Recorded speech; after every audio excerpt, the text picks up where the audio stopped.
my name is Cora Linda, and welcome to my podcast, Filmmaking, actually. One of the most important parts of this podcast, for me and the team here anyway, has been keeping the information free and accessible to everyone. That is why we have the audio version of the episodes, along with a captioned video version on YouTube and a written format blog version on our website. All of these formats are and always will be completely free. As we have continued to connect with more filmmakers, we wanted to grow and be able to offer more through our network. For that reason, we will continue to have our free podcast episodes in all of the various formats.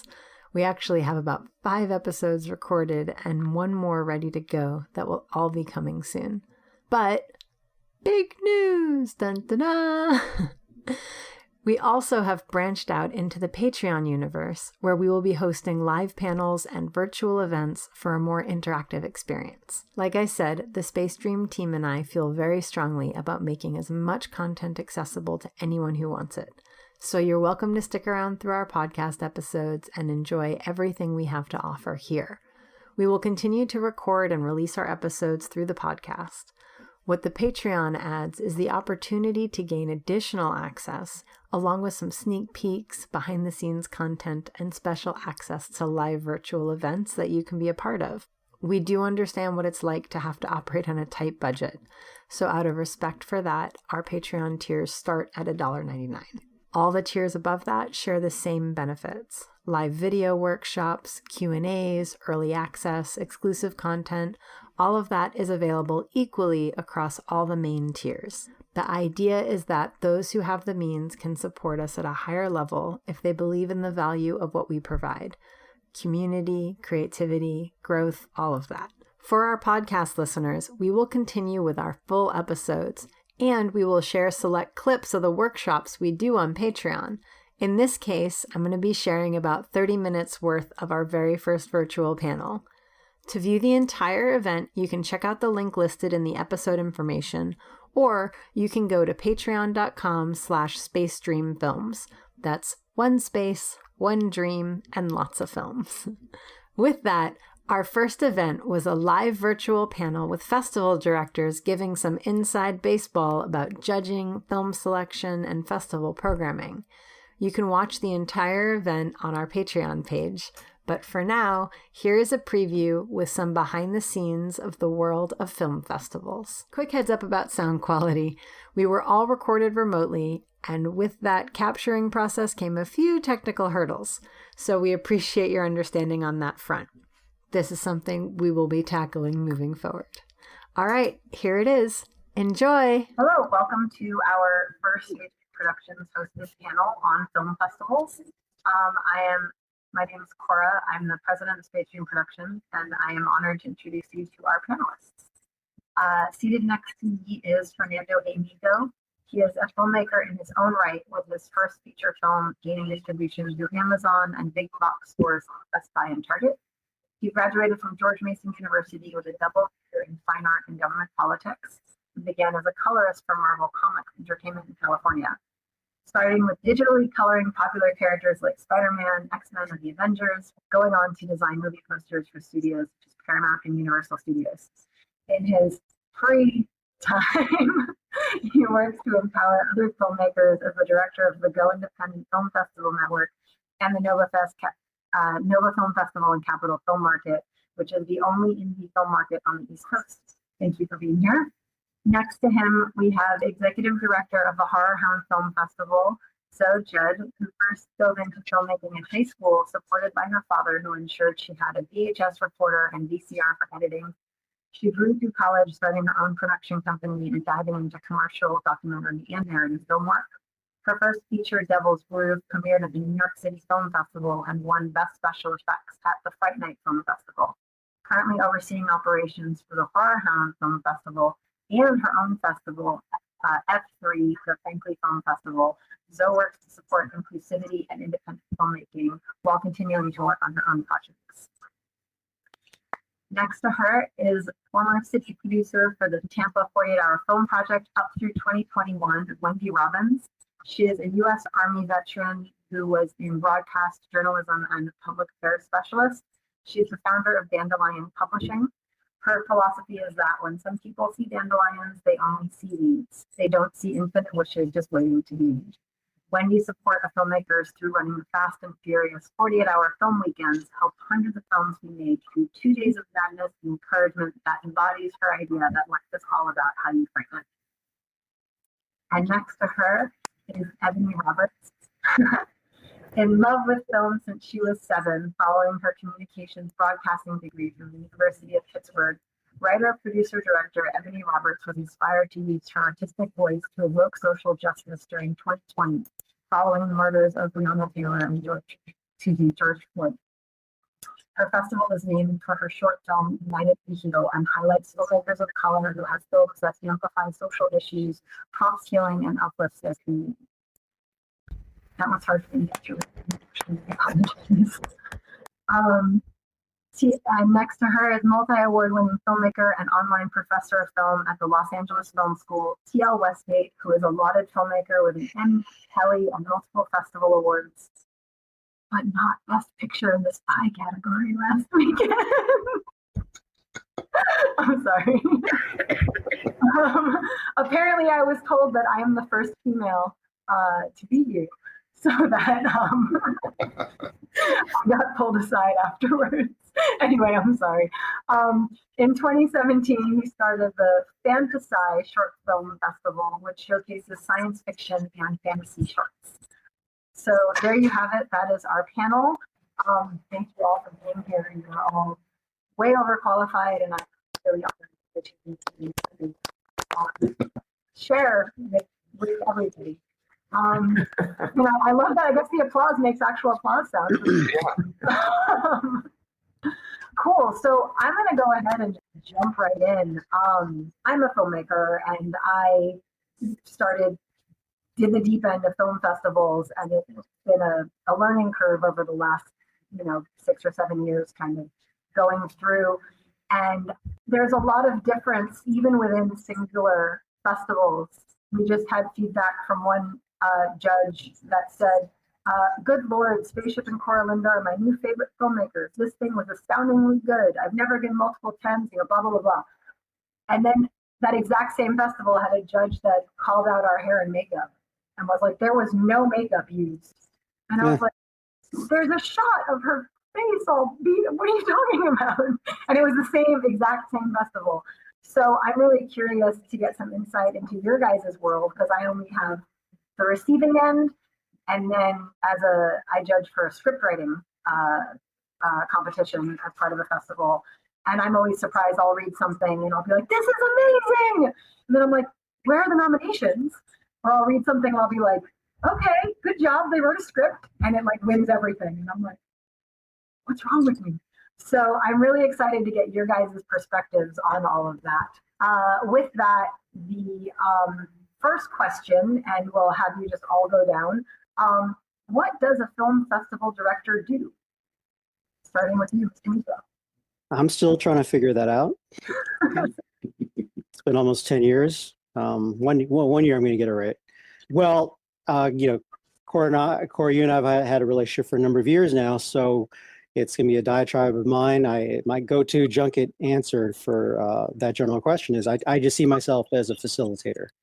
The candy comes down the assembly line, and I pick out the ones with the judges that I think are that fit into our and that are curated and fit into our schedule, and the ones that are really tasty, that they make it to the top, and the ones that are super tasty, hopefully they win awards. But that's like the really binary black and white of it. Beyond that, there is an incredible human equation in just that people are putting their hopes and dreams and their creativity and their courage out there. So that's kind of in general, those are the two worlds from my perspective. That's awesome. And so? Well, if you're talking during the actual festival, I know one thing I don't do is sleep. So since I'm the executive director of the two festivals, part of my job is finding people and finding the best people to fill in the little niches. So my job is easier. When I started Frankly Film Fest, everything was me, and I had to go find judges and everything. When I came on board at Horror Hound, it was mid-COVID. So I often found a lot of things fell on me. And so now I'm learning to delegate, but it's about picking the right people to help and overseeing. And then that weekend, I run around like a chicken with my head cut off, making sure everyone's happy, talking to every single filmmaker, making sure they're meeting my judges. And then we, on top of with Horror Hound, because we're combined with a convention, we have the addition of celebrities that'll sneak over to the film festival. So then my job is to make sure they're having a good time. So a little bit of this, a little bit of that. But the biggest job I have found is learning to delegate and trust your people. That's very good insight. Ms. Wendy. Yeah, so I'm lucky in that for the 48-hour film project, there's a structure in place. So that's very helpful. But there's a lot, like, you know, a lot. People don't realize everything that goes into it. So first of all, we're recruiting for teams. We're trying to get as many people involved as possible at the same time while we're trying to wrangle and get everyone in to be a part of it, because it's so much fun.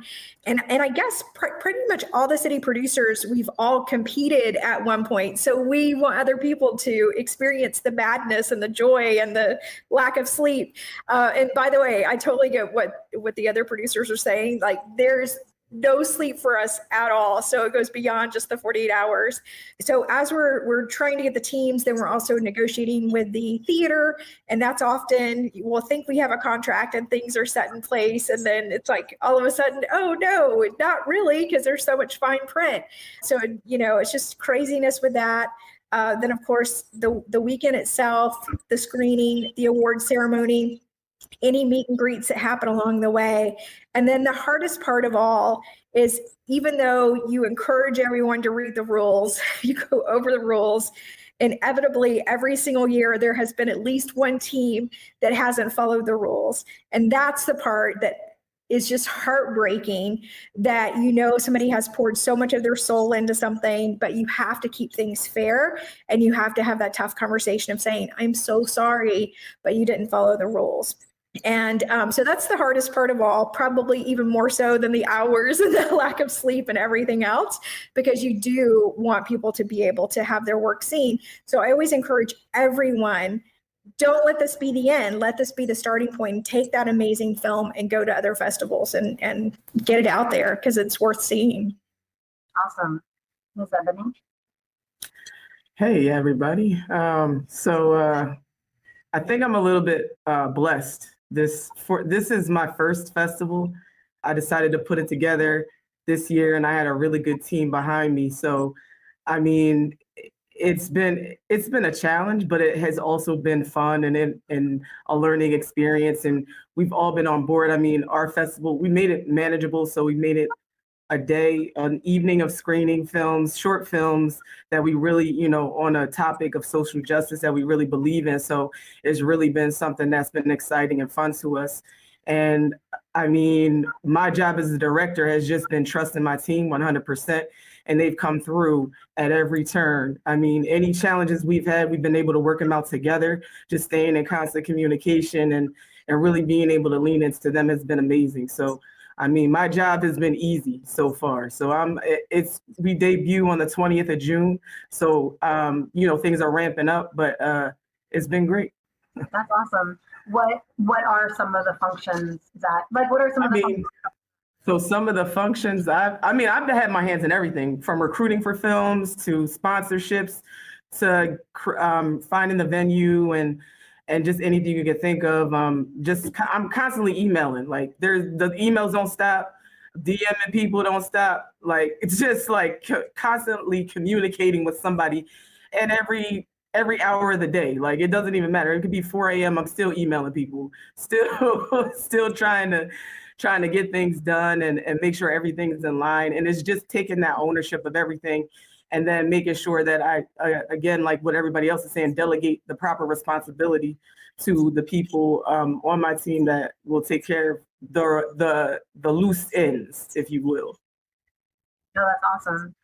Mr. TL. For me as a festival director, it's just all models and bottles, champagne, caviar, super easy. Totally. No, I mean, I could reiterate what everybody is saying, but Yeah. it all is on your shoulders. And, the more people you have to delegate to help you with the heavy load, the better. But yeah, you're the showrunner. It is no small feat. For my next question, this is kind of a yes or no question, I guess, and I'm kind of curious about this myself as a filmmaker. There's this like rock in the film world of if your film is not 7 to 12 minutes, maybe 5, maybe 13 or 14, you're not going to get that right. Like that's like this thing that floats around that you hear all the time. I've seen films that aren't 7 to 12 minutes, both on the short end and on the longer end. I've had films get cut that were longer. I've had films get cut that were shorter. I guess the question is, how much does the runtime, like if a film is amazing, how much does the time really affect the program from your guys' side? Do I go first? Do I go first on the line? Is that how it works? Okay. Well, the big overall over-under of it is to realize or understand that festivals aren't homogenous. They're like people. Everyone has got its own quirks, its own style. And even beyond that, just from personal experience, every year is a little bit different. And some years may be a big difference from the previous years. So unfortunately, it's a little bit random. And some festivals they're going to be super Nazi. It's got to be, if it goes 2 seconds over, you're in this other category. Other ones, if it's a little more moms and pops, or just that particular year, they can ease up on the brakes a little bit. They're like, all right, yeah, you're 50 minutes over. Okay, you're still in that quarter. That's fine. We get it. And then, I mean, that's not even to get into, because my festivals are, our festivals are more comprehensive in the sense that it's every genre, every size, so on and so forth. So a trailer could be longer than a music video in some cases. So it's luckily we're not large enough, if that's lucky, where we can still take it case by case, quickly, case by case. But yeah, that's just the big thing. All festivals are just like people. They're totally different. They change every season. My opinion. Well, now we're going to find out how your opinion holds up as we go down the line. I know this question you can recuse yourself, but as we go down the line, runtime, is that an issue? Yay, nay, maybe? For me, no. For my judges, we go for quality first. If it's a great film and it comes in at 37 minutes, then that comes my challenge to get at minimum a 50-minute block, because it's the shortest we run. But we go all the way to blocks that are three hours.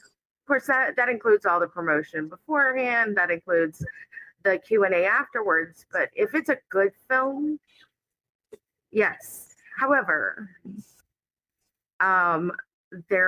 frankly, we do 30 minutes and under.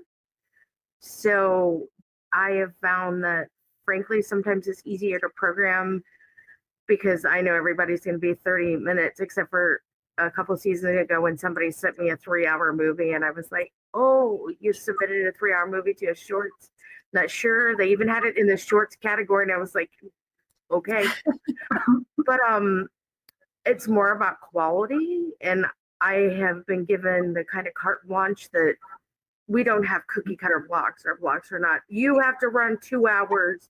You can't run 2:01. You can't run 2:05. So I can program some of those, but it's more about quality. Well, that's reassuring. I know the 48-hour has very, very, very rigid time codes. Yes. So Very. I will say, from being involved with other festivals before I became a part of the 48, and also visiting other festivals and talking to producers and directors and so forth, that time is a factor for some. It's exactly what you guys are saying, that every single festival is different.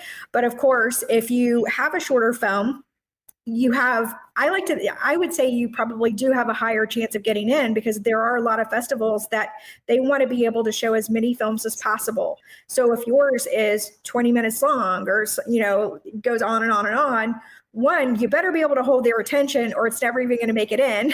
And two, usually the programmers want to have as many good films as possible. So if you can tell your story, tell it succinctly. Sometimes it's just like, I feel like I'm getting paid by the word right now. Just kidding. But that's sometimes what filmmakers do. Like they want to use every single second they possibly can. And sometimes shorter is better and far more powerful. So just because you have the time doesn't mean you necessarily have to use it. How about for your festival? Is time an issue? Is that's Yeah, like do you look, like, which would you cut something that was amazing because of runtime, or would you try it? I mean, yeah, like Wendy said earlier, you got to know the rules. The rules are for our festival, 20 minutes or less. If it's something outside that, we didn't consider it. So it's not an issue. Like, it is what it is. See, I know you have that. It's a short festival as well. Do you guys? Yeah. I'm the same way, 20 minutes or under, and that's a hard limit on Film Freeway, so nobody can even submit if it's over. Now, my festival is unique in that when I started it with two other festivals. So we had a day-long, block of films at a theater, but we only had one block each festival. So even though I can accept more films, I only play the award winners. So to me, it's not a question of, do I want to play this 18-minute film versus 3 6-minute films? It's, I don't have to play all of the films that I accept. So it's a little different for me, but definitely, I think the shorter the better, because I go to so many festivals and sometimes you sit there and you wonder how a film got in, and then you realize, oh my God, this film is not ending. How long is this thing? So I would recommend shorter being better. Valid. Good. So I know that you all have judges that you work with. I know, having talked to some of you, that the judging process is actually a little different festival to festival. Without going too much into inside baseball, could you speak maybe to the kind of parameters? What do you look at? What's your scoring system? Like anything that you feel comfortable sharing. Obviously, I don't, anything that's trade secret. I respect that. Okay. Well, if I could coattail since I started it and I had to, looks like I'm going to be taking the brunt of every question, which I'm cool with, which is totally fine. Totally fine. It was great listening to the rest of the panelists' commentary, and it just fits in with everything really. But yeah, just to follow up a little epilogue to it with the selection process and time, it should be put out there also that there are bottom line issues that you really can't work around in terms of, it was kind of refreshing too. I've been, for better or worse, the past 3 seasons of my festivals have been virtual. So listening to everybody else's war stories and scars, I am separated far enough now. I forgot about the sleep. I'm still going sleepless nights during the festival virtually, but I forgot about just the grit and the grime and moving C-stands or whatever that, posters or whatever needs to be done, and still at the same time being cruise director while your film people come in, and you have to be, this is their Disneyland, and it's your job to, at least that's my perspective, to treat them as such. But in dealing with venues, they come, again, venues are different as well. They have different blocks. Some are 2 hours, some are 1 hour. They charge different fees during different times of the week, different hours of the day.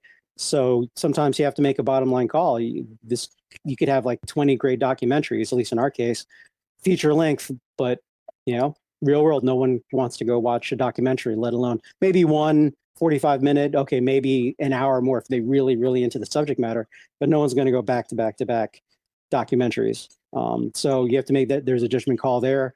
And most recently, the technology is also making, at least in my world, is creating an issue as well, because we're introducing a DCP only acceptance parameter, because we're going to go, like, I'm going to presume all of us to some degree, at least, we're going to be forced to make a decision, go as a hybrid festival where online is going to be part of us for at least the next 5-10 years, if not forever, maybe baked in the cake.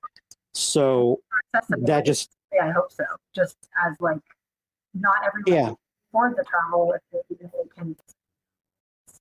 Absolutely. And even beyond the pandemic, right now, I don't know if everyone else is making some calls or at least processing it. With gas prices so high, we're still not out of the pandemic mentality. Now people aren't traveling. I wanted to go support a friend who had a theater production in Los Angeles, actually outside of Los Angeles, but ticket prices, like her thing was in Fresno. It's literally $1,000 if I wanted to fly, get a round trip flight, where it was hovering around 300 or so at LA. It's at least double that now minimum. So these are decisions, that's just to get there. That's not lodging and car rental or just transportation, which are, again, as a filmmaker, or as a festival director, I want to put myself in the other person's shoes. And these are all expenses, as you know, or everybody, any producers know. That's one thing. If you're going to drop $1,000, $2,000 into one festival, but if you're looking at 5, 6, 10, that's real money. So anyway, going off on a tangent there. But in terms of technology, as I mentioned, we're going to be going full DCP for live screenings, and there's a price tag to that, and it's kind of expensive just because the places we screen are the higher end theaters, and that's what they now require. Because I still have I have festivals I've done in the hotel conference rooms; those are fine too, and you can get away with a little more rudimentary Blu-ray player, and they have whatever systems available in the conference area. But again, just there's so many factors, factors. But go ahead. No, go ahead, please. What do you use to like actually score? Like, what's like the direction your judges have as far as like, what are they looking for? If someone's wondering, like, what is this judge thinking when they look at my thing? Do they have to watch the whole thing? Do they have to read the whole thing? Like, what are the parameters for the judging? Maybe quickly outline that, and we'll go down the line. Absolutely. To kind of envelope some of the comments of the other directors. Because again, all of a sudden, I've been doing this a long time. And the thing is, because you mentioned staff and your crew, and depending on them, that's fantastic. But what I found over the years, in like 3-4 year blocks, that staff can be transient. So it's not going to be the same people in year 5, year 3, what have you. People you may depend on, they get, I'm not going to say a real job, but they have a job that's not so seasonal in the production world or whatever, or things change. They go back to school or just random things. So with that in mind, I found that also with our judges, again, it's almost a decade now. We've gone through different iterations, and just a different core of people have gone through. At least our goal is to have, on a number of fronts with the judging, we'd like to have at least 2 sets of eyeballs, if not multiple, on whether it's a screenplay or a film. And again, I'm going to re-emphasize leaning back on every festival's different. They're going to have a different set of rules, I know with us, I mean, literally, because I started my festivals from the ground up, and, I cheat a little bit, due diligence, maybe a better way of putting it. I'll look at other festivals, and maybe I'll just Google, this is so far removed now, but I'll Google to see what their judging system is, or any criteria, and then I'll just adopt it into my own that makes sense for what we're doing. So I personally, just behind the curtain a little bit, I create a contract with a set of parameters, in so much as everything from these are if it's a screenplay or a film, these are the things to queue up on, these are things to look on, look specifically at to score. And then, as I mentioned before, also the human equation, in terms of understand that no matter how horrific you may think it is, it deserves a certain degree of respect because they are putting their art out there. And that's why I believe that you need to have multiple people, because some people hate horror movies or hate horror content, and they'd have to look at it. Or maybe again, you got to work on a swivel a little bit. Maybe you don't send that content to those judges. If you worked with them over the years, you kind of spread it out. But in terms of what's the core of your question? Or because I tend to ramble. Yeah, no. The core of my question is kind of just like when we score, we have a rating scale 1 to 5. Everything over a 3 is probably going to get accepted. Everything over a 4 is nominated. Or we use a percentage, and we grade on a curve. They get 35% for showing up. They get this much of a percent if it's readable. Like, like, what's your system? What are, like, if you do in, I don't know, 30 seconds or less, what's the judging process for your festival? Okay. Yeah. 2 takes. Again, I'm going to default back to every festival is different. I mean, literally, that just screams the point more so. Well, that's And because I'm taking up so much time here. And then the other point I would like to go out there, because it's stuff I'm currently I'm studying, that what I unsolicited recommendation is to have individual scores opposed to like a groupthink situation, because you have more honest evaluations of it, where there's this part of it's human nature, depends on person to person, but it's almost like likes on Facebook. People will like it more just because they saw other people liking it before actually looking at the content. If you have it curated individually by each judge separately from other people, you tend to have more honest scores. That's good insight. For the rest, what's your 30 seconds or less judging? So I have a shorts director and I have a features director. They're required to watch every single short or feature that comes in. Then I have other judges that I make sure I have 3 sets of eyes on each film. Sometimes if you have 2, their scores will be so different.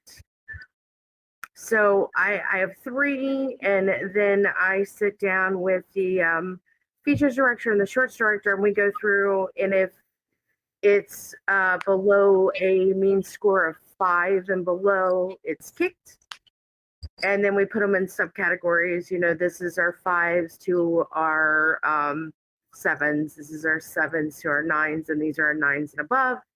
And that's how we start programming from the 9s down, so we get quality. And then we get together as a group and we discuss how to put our blocks together, which sometimes 9s always get programmed because they pass the test of, are they long and boring? Are they too short and don't tell a story? So we've had the 3 sets of eyes on them, and then I watch everything as well with the shorts director and the features director, so we can discuss it when it comes to programming. That's awesome. For the 48, how does that, I don't know, whatever you're allowed to say about how that gets judged. Yeah, well, it's pretty transparent. So we have a set of criteria that's based on technical merit, story, and one other thing that I can't remember right now, but there are 3 different scores. Yeah, sure, I did it for 5 years. Oh well, but thankfully it's in writing, and the judges get a copy of that, and of course they have an overview of what the project is about. We have standard categories, and then once the judges get the films, we've actually done it in person and also virtually. Virtually works better because there is less conversation about and less swaying people back and forth to a certain degree, and you get what somebody actually thinks. But it was fun when we had the judges in person because we had great snacks and drinks, and it was fun because it's like and I'm sitting there listening to this amazing conversation as they're talking about films and such. But doing it virtually, I actually created a scoring system. We have 3 judges with usually very diverse backgrounds, and I try to make sure that it is people that are in the industry. So, in the past, I think when I first started, everyone, the rule was kind of always have local people because you want people to have those local contacts. And I agree with that, but as the years have gone on, I've also tried to make sure that we're pulling in people who are actually working in LA or New York, so that for the folks who are doing this kind of as to get some film on their reels so that they can have that for their demo to then go out to show people that they've had actual industry experts take a look at their work and something can come from that. So that was very big for me to want to make sure that we were expanding the judging panel. So each judge ranks their they rank their favorites 5 to 1, with 5 being the best and working their way down. And then I actually created an Excel spreadsheet that computes everything. So that way I'm just putting in numbers and I can't get swayed by somebody who may be my favorite. So, because I fall in love with all the films, and like I love the filmmakers and I love the films, and I'm like, oh my gosh. And so I like to be as excited and surprised as everyone else when I put everything in and then tabulate it. So that way it's like, there's no favoritism. It's all numbers. And I've never been a math person. So for me to do math for this, I really love films.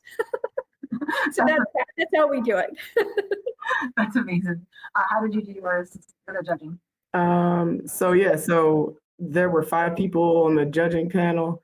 Basically put a spreadsheet together of all the films that were entered, had everybody say yes or no if they liked it. If there was something that was a debate over, then we would go into technicals and things like that. But for the most part, yes or no, yes is in, majority, and then no's are out. That is Ebony, I love how you're just like, boom, it is what it is.